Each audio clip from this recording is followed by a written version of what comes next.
State Rep Cyndi Munson, the House Minority Leader, joining us here on Oklahoma Chronicle. Thanks so much for being here. Thank you for having me. Fresh off your big primary victory in the Democratic race for governor, you will be representing Democrats on that November general election ballot. How does that feel? Feels good, and it's the largest win margin in 2 decades for a Democrat. Is it really? In a primary election, yes. I did not know that. You got more than 70% of the vote. Yes. And so that's big, and now it sets you off to November, where obviously you're probably not going to get more than 70% of the vote. I guess my first question is about the tricky thing that is running as a Democrat in the state of Oklahoma, the issue of electability. And I'm not just talking about you, I'm talking about any Democrat. There's, I believe, more than double the amount of registered Republicans as there are Democrats. Even if you were to get every single independent to vote for you in November, it would still be an uphill climb. So what's the key to victory here, not just for you, but for any Democrat in winning a statewide race in Oklahoma? Yeah, it is, talking to Oklahomans and talking about the issues that they're challenged with and what they're facing and what they care about. And that's what I've been focused on this entire time I've been running, even in the Democratic primary. I have had registered Republicans and independents and libertarians who have told me that they are going to be voting for me in November. If you look at my House district, I represent a district that has always been represented by a Republican until I was elected, and everyone told me that would never happen. And here I am 11 years later, not only representing my district, but the Democratic leader in the state House. And that's because I take time listening to Oklahomans and finding our common ground. There's plenty of things we can disagree with. If we focused only on that, then yeah, we wouldn't get very far. But I'm focused on the things that we actually do agree on and where we can find solutions. Voter registration, party registration tells us just gives us a little glimpse of where a person is. And I know Oklahomans care about improving education, health care in our state, and they want to see a change. And so that's what I'm focused on as I move toward November. We have seen a big focus from the legislature, from Oklahomans, on education. There seems to be, when you're talking about bipartisan things that people want to get done, education is one of those things. What is your pitch to Oklahomans on what needs to happen? Yeah, I remind Oklahomans first that Republicans have been in charge for nearly 2 decades of the state House, the state Senate, and the governor's mansion. When we had a more balanced legislature, when we had a Democratic governor, Oklahoma was ranked 17th in the nation for public education. So what Republicans have done is they have divested in our they have taken funds away from our schools. They have put more money into private education than ever before. We had a report that came out, which I know you're aware of, that shows that those that can already afford private education are getting access to public tax dollars and putting them towards private schools where there's no regulation, there's no oversight, no transparency. And I think that there is this is the outcome that we're seeing now with our public education being in 50th.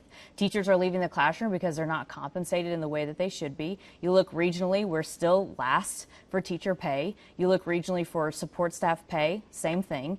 And then we put $2.1 billion less into our public education system than the states in our region. So we have to do more in financially helping our school districts. But Republicans, including Republicans that I've had on this program, they'll tell you that Oklahoma has never invested more money than they are investing right now into Oklahoma. They'll say, we've heard from parents and we've seen this, and we are now taking dramatic steps to improve literacy rates, to try to get that happen. They, of course, talk a lot about school choice, something that you are not as enthusiastic about with that parental choice tax credit that you brought up there.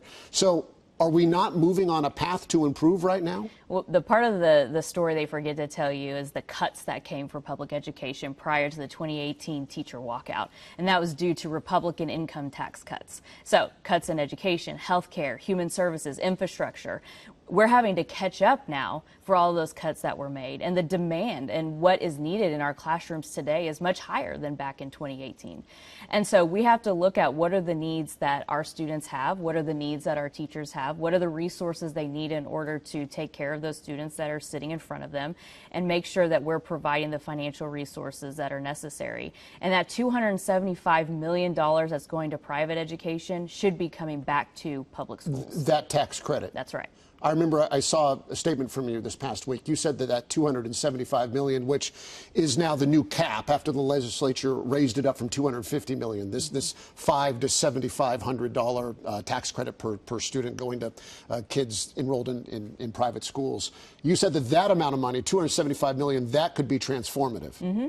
Absolutely. Think about the teacher pay raises that we could be implementing. Think about, infusing $275 million more into our public education system without an additional mandate. That's also not being discussed. Right. The $240 million additional dollars that went to public schools this last legislative session had a mandate tied to every dollar. That $275 million going to private schools, we didn't ask anything of private schools. They just got money sent to them. And so these are the discussions, when you get more into the details on what we're seeing. And again, these classroom sizes continue to grow. Teachers continue to leave. And it's not just leaving the state of Oklahoma.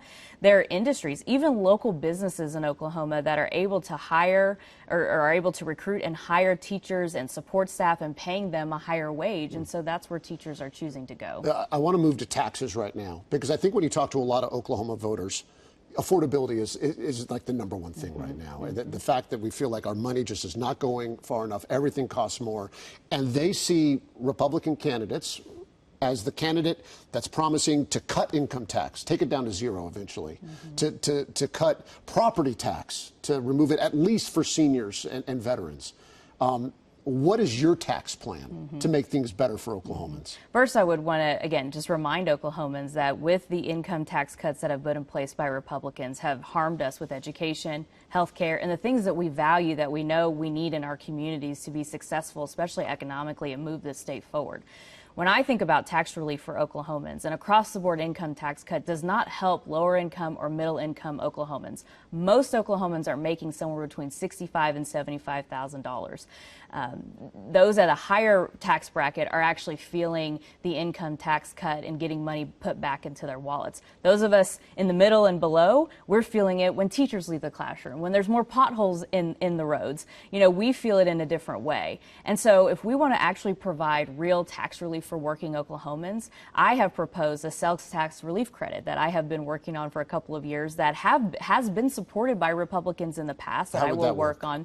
This is to modernize a program called the sales tax relief program. Right now the refund is $40. I would change it to $200 per person depending on your family situation, meaning your income.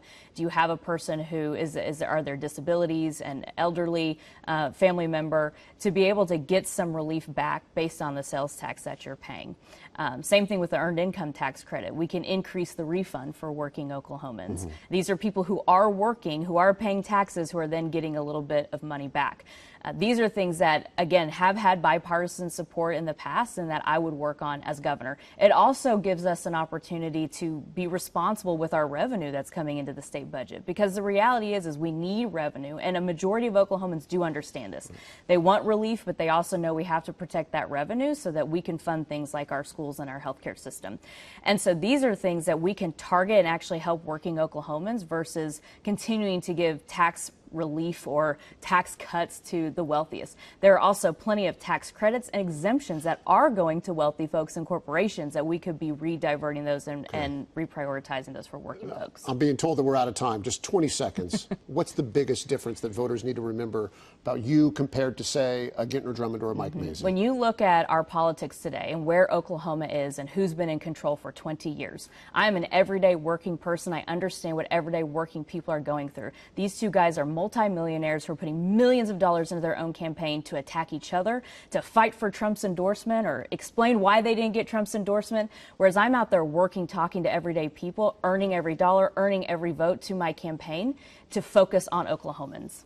Cyndi Munson, she's a state representative who is going to be running for governor on the November ballot as a Democrat. Thank you so much for being on the program. We appreciate it.